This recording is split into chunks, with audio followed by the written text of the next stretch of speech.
one more time we are meeting for the same chapter, that is संधि। उस दिन हमने संधि का फर्स्ट पार्ट देखा था। Now today we are going to see the second part। संधि का सिंपल मीनिंग है किसी चीज को ज्वाइन करना।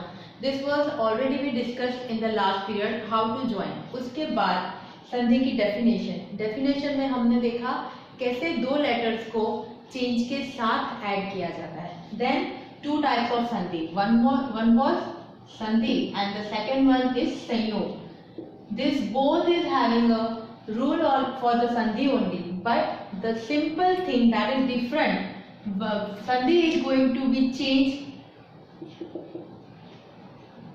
with change and it will be without change. Like संधि जब हम बनाएंगे, जैसे स्वर या स्वर को मेल करेंगे तो that will be going to be either one स्वर और अ न्यू स्वर। बट संयोग में क्या होगा, दोनों व्यंजन होंगे एंड दैट व्यंजन is going to change without any kind of change. उसमें व्यंजन के साथ व्यंजन मिलाएंगे बट दैट इज कॉल्ड संधि only, but one kind of संयोग, क्योंकि ऐसे संयोग हर एक के साथ नहीं होते। सिर्फ कुछ ऐसे वर्ड्स हैं जिसमें संयोग का रूल यूज होगा। उसके बाद हमने देखा था संधि के प्रकार। There are three. First one is स्वर संधि, सेकेंड वन इज व्यंजन संधि and the third one is विसर्ग संधि। As we studied in the 9th standard, स्वर संधि में स्वर प्लस स्वर and that is going to be convert only in the स्वर। नेक्स्ट है व्यंजन। सो व्यंजन संधि में व्यंजन प्लस आइदर स्वर और व्यंजन, but that will be going to convert in the व्यंजन, बट टू टाइप ऑफ व्यंजन। फर्स्ट वन इज हलंत एंड द सेकेंड व्यंजन विल बी अजंत, लाइक क plus a, so that will be convert in the k, but at other point अगर क plus कोई other स्वर आता है या व्यंजन आता है तो that is going to be convert in the t, g, this kind of letter. So this is called व्यंजन संधि. Now the third point is that, third point is विसर्ग. So विसर्ग में हम So now our third topic is विसर्ग संधि। विसर्ग संधि को समझने से पहले, उसका मीनिंग, उसकी डेफिनेशन, उसके रूल्स को समझने से पहले हमें ये जानना जरूरी है कि what is the meaning of विसर्ग। विसर्ग एक्चुअली होता क्या है। जैसे बहुत बार वर्ड्स में ये सिंबल होता है, जिस सिंबल का हम प्रोनाउंसिएशन करते हैं ह, तो दिस इज कॉल्ड विसर्ग। बट इसका ह प्रोनाउंसिएशन फाइन, बट वो प्रोनाउंसिएशन हर बार चेंज होता है विद द वॉवेल। जिस वर्ड के पहले ये सिंबल आएगा, उस वर्ड के पहले कौन सा वॉवेल है उसके ऊपर डिपेंड करेगा कि ये ह के साथ कौन सी मात्रा लगकर प्रोनाउंसिएशन होगा। For example, if I am writing वृक्षः, सो विसर्ग के पहले यहाँ पर वॉवेल है अ, इट मीन्स इसका प्रोनाउंसिएशन होगा वृक्षः। बट अगर मैंने लिखा वृक्षाः, सो यहाँ पर विसर्ग के पहले जो मात्रा है दैट इज आ की मात्रा, सो आ प्लस विसर्ग इज इक्वल टू वो आहा में प्रोनाउंस होगा। सो दिस इज हाउ विसर्ग का वैसे सिंपल प्रोनाउंसिएशन होता है ह, but because of the vowel उसका प्रोनाउंसिएशन हर बार चेंज होता है। So now we'll see the third part of the sandhi, that is visarg sandhi. I already told you what is the meaning of visarg. Now visarg sandhi के भी कोई एक प्रकार नहीं है। visarg sandhi is having also 4 parts. First one is utva sandhi.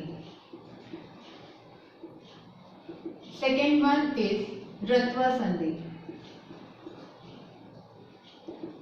Third one is satva sandhi. And the fourth one is visarg lo. Now एक बात clear है, जैसे कि ऑलवेज हम जैसे ही संधि का नाम लेते हैं हमें इतना क्लियर हो जाता है कि विसर्ग है वो कन्वर्ट किस में होना है। सो फर्स्ट संधि में विसर्ग कन्वर्ट होगा ऊ में, सेकेंड में कन्वर्ट होगा र में. Now third I said only one स, दैट इज स, but not. We are going to convert that in all the three. So स, श and स. इन तीनों स में विसर्ग का कन्वर्ट होगा with different kind of rule. And the fourth one is विसर्ग लो. So what is the meaning of लो? यानी कि उस रूल से हम विसर्ग को डायरेक्ट गायब ही कर देंगे, उसको हम लिखेंगे ही नहीं, एंड बिना किसी चेंज के, आइदर फिर चेंज के साथ उसको हम लिखेंगे. नाउ मैंने यहाँ पर ये बोला चेंज के साथ, आइदर बिना चेंज के, बट इट डजंट मीन यहाँ पर अगेन संधि और संयोग का रूल होगा. Sometimes if it is joined as per the स्वर संधि, we have to join that word, and if you won't join then also it's fine. First rule of विसर्ग संधि इज उत्व संधि, यानी इसमें हम रूल अप्लाई करके विसर्ग को उ में कन्वर्ट करेंगे. सो रूल इज दैट जब भी विसर्ग के पहले क्या होगा, अ प्लस विसर्ग प्लस आइदर अ या कोई भी व्यंजन, सो ये जो विसर्ग है वो उ में कन्वर्ट होगा. Right, this is the definition. विसर्ग से पहले क्या होगा, अ होगा. राइट, उसके बाद प्लस वापस अ, सो ये उ में कन्वर्ट होगा. For this there are two rules of the उत्व sandhi. One is that plus के बाद अ होगा, and the second one is that plus के बाद व्यंजन होगा. First of all I am right giving you example for the अ. सो बहवः प्लस अत्र. Right, this is the example, बहवः प्लस अत्र. Now before going to the example, we'll understand this rule, then from that rule only we are going to understand the example. This is the rule a plus visarg plus a. Now as per the rule, अगर विसर्ग के पहले अ है तो that visarg is going to be convert in the u. So now how it will write, a plus u plus a. Then as per the गुण संधि, स्वर संधि का फर्स्ट पार्ट का सेकेंड टॉपिक, दैट इज गुण संधि. गुण संधि का रूल है अ प्लस उ इज इक्वल टू ओ. राइट, सो यहाँ पर है विसर्ग संधि, बट जस्ट बिकॉज ये जो विसर्ग था वो उ में कन्वर्ट हो गया, एंड इन द स्वर संधि दैट इज द रूल अ प्लस उ मेक्स ओ. सो यहाँ पर क्या बनेगा, ओ प्लस अ. Now there is not a single rule that define before plus o and after plus a. So but as it is a vowel, we cannot deny that, हम उसको छोड़ नहीं सकते, तो we have to use that letter also, and this a is going to be convert in the augram, the symbol which we are calling it augram. Right, now so ये जो a plus विसर्ग plus a था, that converted in the o and a. This will be the answer if this rule is going to be applied. Now we'll apply this rule with this example. So I wrote here bahavaha plus atra. As per the rule, we should have va plus a plus visarg plus a. See, here the rule is given. We also, when we are making varna vichhed, we got the same rule, a plus visarg plus a. Right, so now we'll apply this one. A plus visarg will be converted in the u plus a. So now we'll apply gun sandhi, a plus u, this will be converted in o plus a. Right, now as I told you, avoid नहीं करना है, इसलिए जो बहवः अत्र word है that will be convert in the बहवो अत्र. Right, so this is how we can apply the first rule. So हमने फर्स्ट टॉपिक देखा कि उत्व में विसर्ग के बाद अगर स्वर है तो हमने क्या अप्लाई किया, हमने उसमें अप्लाई किया अवग्रह. But now the second rule, अगर विसर्ग के पहले अ है, राइट, विसर्ग के पहले अ है और विसर्ग के बाद कोई व्यंजन है, तो नाउ व्हाट विल डू, हमें यहाँ पर ज्यादा कुछ नहीं करना है, सिर्फ इतना चीज देखना है। उसमें हमने जो अ में से अवग्रह कन्वर्ट किया था, that a was extra only, right, that a was extra only, और एज अ वॉवेल हम उसको निग्लेक्ट नहीं कर सकते, इसलिए हमने उसको अवग्रह में कन्वर्ट किया। बट यहाँ पर तो हमारे पास डायरेक्ट व्यंजन ही है, तो यहाँ पर निग्लेक्ट कुछ नहीं करना है, सिर्फ फर्स्ट रूल अप्लाई करना है, दैट इज अ प्लस उ प्लस व्यंजन, राइट, अ प्लस उ प्लस व्यंजन। सो नाउ गुण संधि, दिस विल बी इन ओ प्लस व्यंजन will be as it is. Now will see the example for this, मनः प्लस हरः, right, this is the example. Now न का अगर हम वर्ण विच्छेद करेंगे तो न प्लस अ प्लस विसर्ग प्लस ह will apply only a first rule to make the utva sandhi a plus visarg is equal to a plus u, then gun sandhi o, so answer will be manohara ha। So this is now how के अगर व्यंजन है तो सिर्फ first दो letters का rule ही apply होगा। Now will see second part, that is रत्व संधि। रत्व संधि मीन्स इतना क्लियर है कि विसर्ग को हमें कन्वर्ट करना है रत्व में। सो रूल क्या है, प्लस के पहले, राइट, फर्स्ट ऑफ ऑल यहाँ पर विसर्ग होगा, विसर्ग के बाद जो होगा कोई भी स्वर व्यंजन एनीथिंग, राइट, बट विसर्ग के पहले अभी तक हमने जितने भी रूल्स देखे उसमें क्या था, विसर्ग के पहले था अ या आ, बट ये पहला रूल है जिसमें विसर्ग के पहले अ या आ नहीं होगा। So what will be the rule, विसर्ग के पहले अ या आ से अतिरिक्त, अ या आ से अतिरिक्त अन्य स्वर प्लस विसर्ग और प्लस आइदर स्वर या तो फिर थर्ड, तृतीय, चतुर्थ या पंचम व्यंजन, किसका, वो जो 5 ग्रुप थे उसमें से, या तो फिर य, र, ल, व एंड ह। सो this is the rule, plus के पहले अ या आ नहीं होना चाहिए, अ या आ के अलावा कोई भी स्वर होगा that is fine, but plus के पहले अ या आ से अतिरिक्त अन्य स्वर, और विसर्ग के बाद क्या होगा, कोई स्वर होगा, तृतीय, चतुर्थ या पंचम व्यंजन होगा, या तो फिर य, र, ल, व, ह होगा। तो ये जो विसर्ग है वो कन्वर्ट हो जाएगा र में। फॉर एग्जाम्पल, अगर यहाँ पर एग्जाम्पल है निहि प्लस बलः, दिस इज द एग्जाम्पल, निहि प्लस बलः। Now see the rule, plus के पहले अ या आ नहीं होना चाहिए, सो यहाँ पर नहीं है, वर्ण विच्छेद करो, न प्लस ई प्लस विसर्ग प्लस ब। सो रूल एग्जैक्टली प्रूव हो रहा है कि विसर्ग के पहले अ या आ के अलावा कोई अन्य स्वर है, वो है ई, और विसर्ग के बाद स्वर व्यंजन या य, र, ल, व, तो ये है ब, प वर्ड का थर्ड लेटर। तो अब क्या होगा, ये जो विसर्ग है वो कन्वर्ट हो जाएगा र में, और आंसर होगा इसका निर्बलः।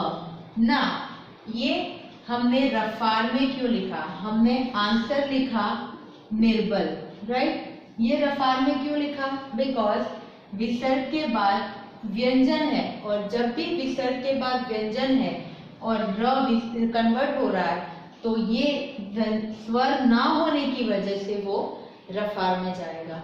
वन मोर एग्जाम्पल, जैसे वधूः प्लस इति, राइट, ये एग्जाम्पल था कि जिसमें विसर्ग के बाद व्यंजन था। नाउ ये एग्जाम्पल है जिसमें विसर्ग के बाद मैंने स्वर लिया है।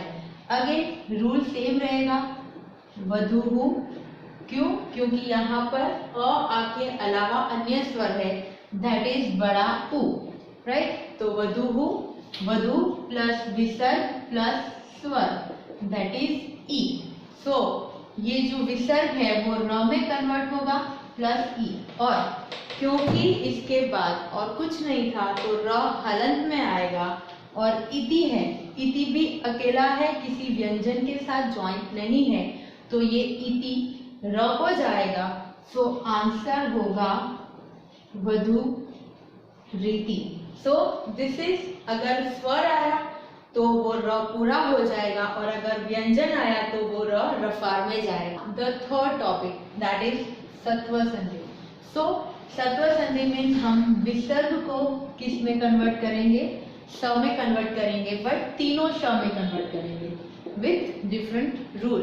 So first rule is that विसर्ग के बाद अगर च या छ है, यहाँ पर पर्टिकुलर ना अ आ होगा, ना य र ल व ह, ना तृतीय चौथा या पंचमी वर्ण या कोई स्वर। क्लियरली हमें यहाँ दो लेटर्स याद रखने पड़ेंगे for each and every one. विसर्ग के बाद अगर च या छ आए तो विसर्ग कन्वर्ट होगा श में, जैसे कह प्लस चौरह। सो कह प्लस चौरह, तो यहाँ पर विसर्ग है, right.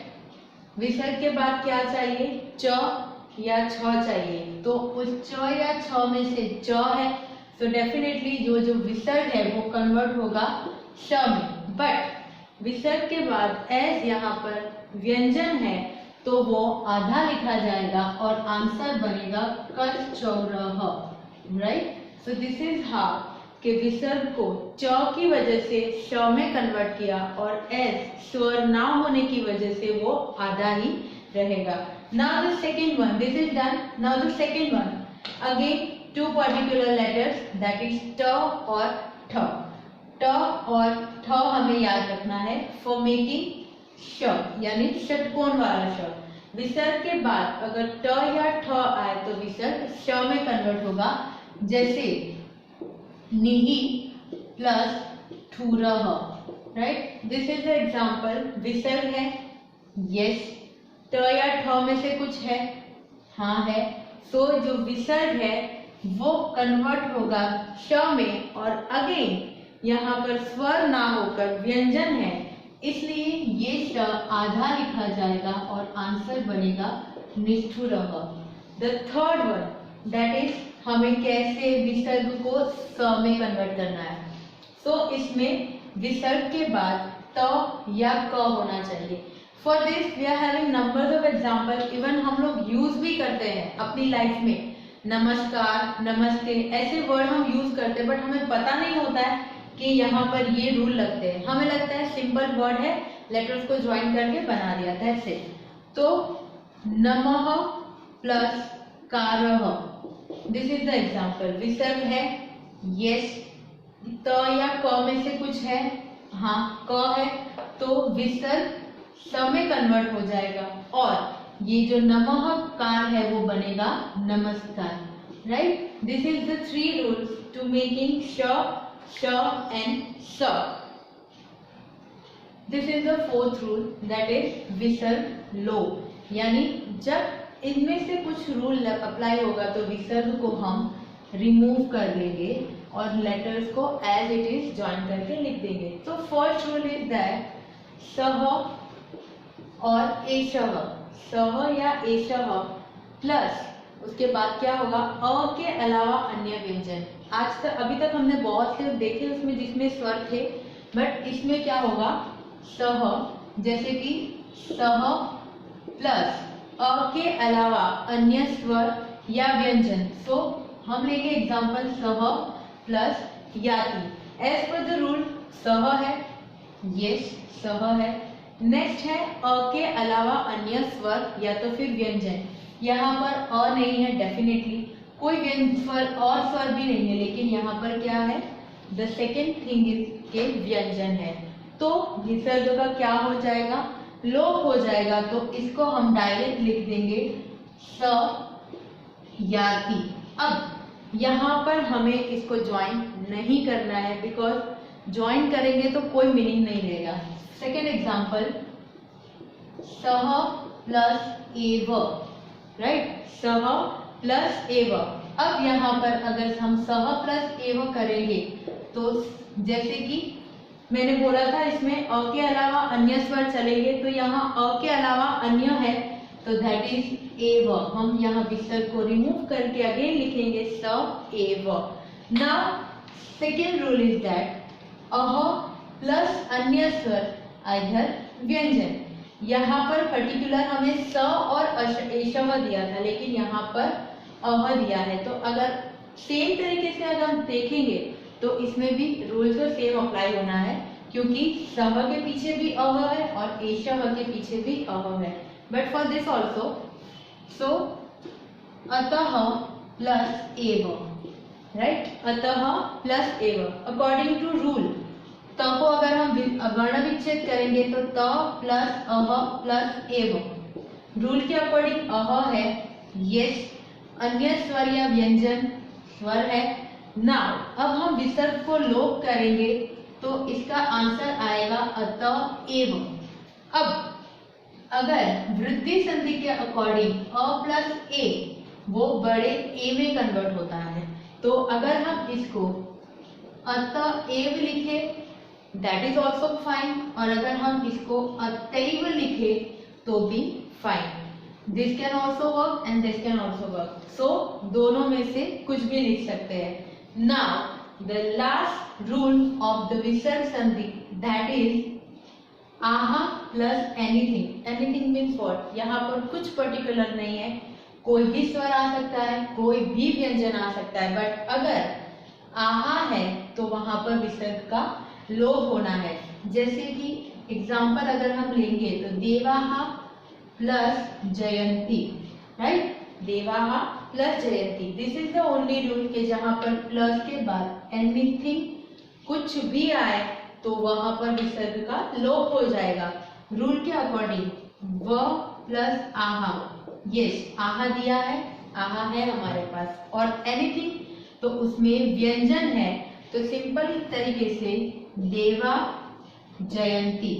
So this was your संधि टॉपिक कि आज हमने क्या देखा, हमने संधि विसर्ग संधि के 4 रूल देखे, दैट इज उत्व संधि, रत्व संधि, सत्व संधि एंड विसर्ग लोप।